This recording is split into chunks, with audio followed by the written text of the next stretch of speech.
লাগবে না দেখো খুচরা টাকা তো বেলা শেষ হয়ে যাবে 4 মাস ধরে খালি 100 টাকা সবাইকে আমরা সকাল থেকে আছি, আপনারা দেখছেন আপনারা আছেন, আমরা আছি, সবাই মিলে কাজ করছে এখানে।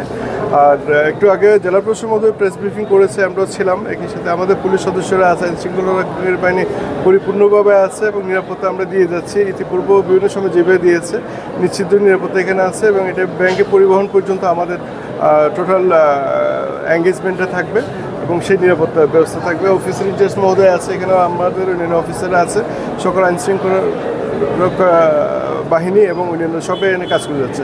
ধন্যবাদ সবাইকে।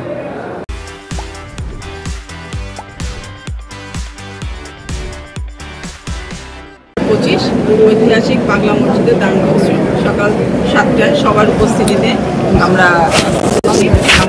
28 বস্তা দান বক্স থেকে 28 বস্তা পেয়েছি, যেটা আপনারা দেখেছেন। এটা সর্বশেষ খোলা হয়েছিল 30 নভেম্বর 2024 সাল। বাংলা মসজিদের নীতি অনুযায়ী প্রতি 3 মাস অন্তর অন্তর এই দান বাক্সগুলো খোলা হয়। আপনারা জানেন যে সারা দেশ থেকে বিদেশ থেকে অনেকেই এই মসজিদে নামাজ পড়তে আসেন, অনেকে দর্শন করতে আসেন। ওইটা একটা দর্শনীয় স্থান কিশোরগঞ্জের, বাংলাদেশ শুধু কিশোরগঞ্জ বলবো না, বাংলাদেশের একটি ঐতিহাসিক দর্শনীয় স্থান নিয়েছে আমাদের এই পাগলা মসজিদ কমপ্লেক্সে।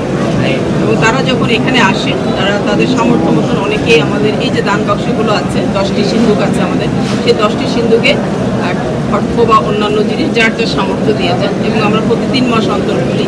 সেই হিসাবে আমাদের এটি খোলার কথা ছিল মার্চ মাসে, কিন্তু পবিত্র মাহে রমজান আসার কারণে আমরা খুলতে পারিনি। এবার আমরা একটু ব্যত্যয় করে 1 মাস 12 দিন পরে, অর্থাৎ 4 মাস 12 দিন পরে এটি খুলেছি। আমরা আশা করছি যে বিগত দিনের তুলনায় এবার হয়তো আমাদের দানের সংগ্রহটি অনেক বেশি হবে। গতবার যখন আমরা 30 নভেম্বর 2024-এ যখন আমরা এই দান বাক্সগুলো খুলেছিলাম, তখন আমরা পেয়েছিলাম 8 কোটি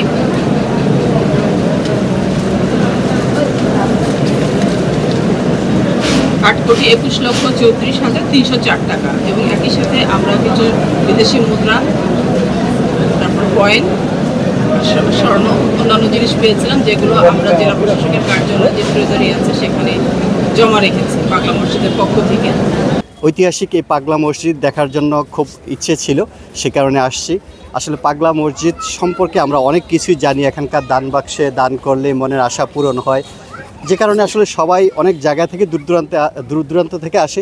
তেমনি আমিও কুমিল্লা থেকে আসছি, আমি একটা পারিবারিক প্রোগ্রামে আসছিলাম, মনে করলাম যে এই সুযোগটা মিস করব না, এখানে নামাজ পড়বো, এটা দেখব, যার কারণে এখানে আসা।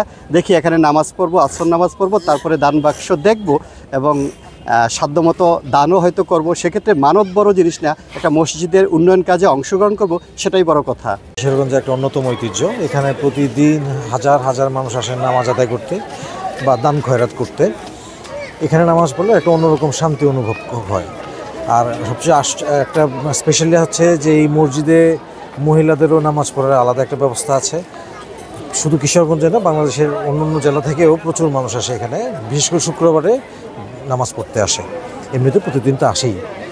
আর আমাদের এই পাগলা মসজিদের এই কারণে আমাদের কিশোরগঞ্জের আশেপাশের মানুষজন মানে রহমতের অন্যরকম একটা আভাস পান। আল্লাহর অশেষ রহমত আছে এই মসজিদের জন্য। পাগলা মসজিদ হচ্ছে একটা ঐতিহ্যবাহী মসজিদ। ওইখানে হচ্ছে প্রতিদিন 300 থেকে 400 মহিলারা আসে নামাজ পড়তে। ওইখানে মহিলাদের জন্য সুব্যবস্থা করা আছে নামাজের জন্য আর কি। এই জন্যই আমরা আসি নামাজের জন্য।